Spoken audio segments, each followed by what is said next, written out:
Estamos siendo testigos, y sí, fieles o no fieles a la Iglesia Católica, creyentes o no, estamos siendo testigos de un momento histórico para una institución tan grande como es la Iglesia Católica a lo largo y ancho de todo el mundo, y la importancia y la relevancia que ha tenido a lo largo de la historia.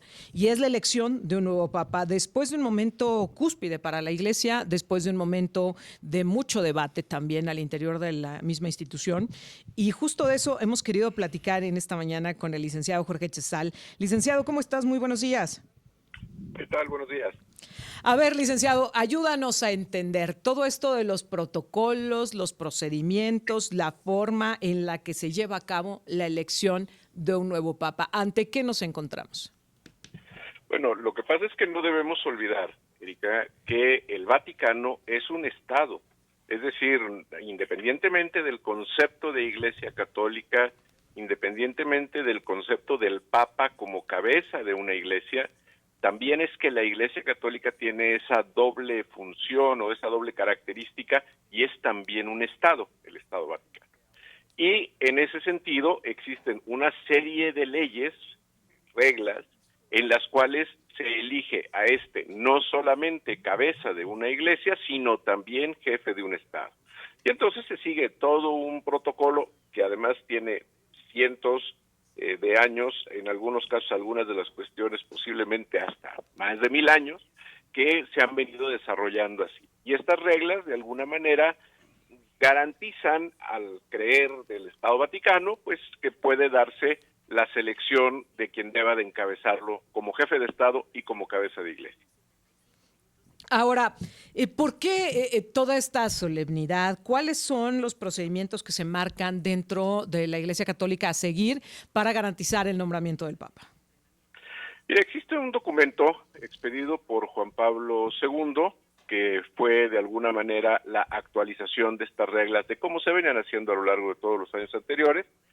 La Universi Dominici Gregis, que es esta constitución apostólica en la que pone las reglas del cónclave, y que tuvo dos pequeñas modificaciones hechas por Benedicto XVI en 2006 y en 2013, en donde básicamente, y echándole un vistazo completo a todo este proceso del cónclave, se hace la declaratoria de la muerte del Papa, aunque ya nos ha tocado también el caso de una renuncia, que fue el caso de Benedicto XVI.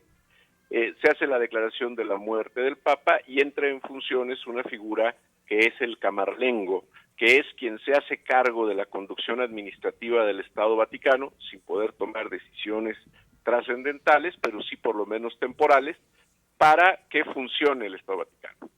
Se convoca a los cardenales que están habilitados para ejercer el derecho de voto.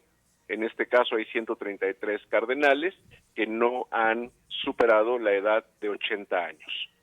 Se reúnen en el Vaticano, se entran a la Capilla Sixtina, que es en donde van a ser las sesiones, y hay habitaciones en el interior mismo del Vaticano donde quedarán ellos aislados. Se vacía, vamos a llamarle así, la Capilla Sixtina de cualquier persona que no sea cardenal e inician los procesos de votación, que son justamente el resultado de esos procesos, lo que vemos en esa chimenea como humo blanco o humo negro. ¿Cómo es el protocolo interior? Porque no es tan sencillo. Mucha gente podría pensar, bueno, pues simplemente Votan y que ya. voten los 133 y si no, pues volvemos a contar y volvemos a contar hasta que salga. No se trata de eso. Cada uno de los cardenales lleva una boleta. El primer día del cónclave, que fue el día de ayer, hay una sola votación. Los días subsecuentes hay 2 votaciones en la mañana, 2 votaciones en la tarde, y si en 3 días no hay resultado, se deja libre un día de votación y se vuelven a reanudar con esta misma dinámica. Se nombran 9 cardenales que van a actuar, 3 como escrutadores, 3 como auxiliares de los escrutadores y 3 que eventualmente podrían llevar la urna para recabar el voto si algún cardenal tuviera que ausentarse por razón de enfermedad a la habitación donde está hospedado y no pudiera estar en la Capilla Sixtina. Cada cardenal marca su boleta con el nombre del cardenal por el cual está dando el voto y cada uno lo deposita en una urna pronunciando un juramento en el momento que lo deposita. El primer escrutador saca el voto, el segundo verifica el resultado y el tercero lo recibe y lo ensarta en un hilo hasta que tienen, en este caso, las 133 papeletas perfectamente enhebradas.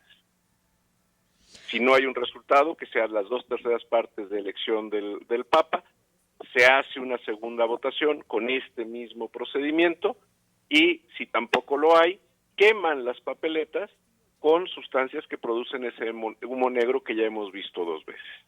Si el resultado es la elección del Papa, entonces es humo blanco. Ahora, dime una cosa, licenciado. ¿Por qué es tan importante particularmente esta elección? ¿Qué está en juego en esta decisión de los 133 cardenales para la Iglesia Católica y para el resto del mundo?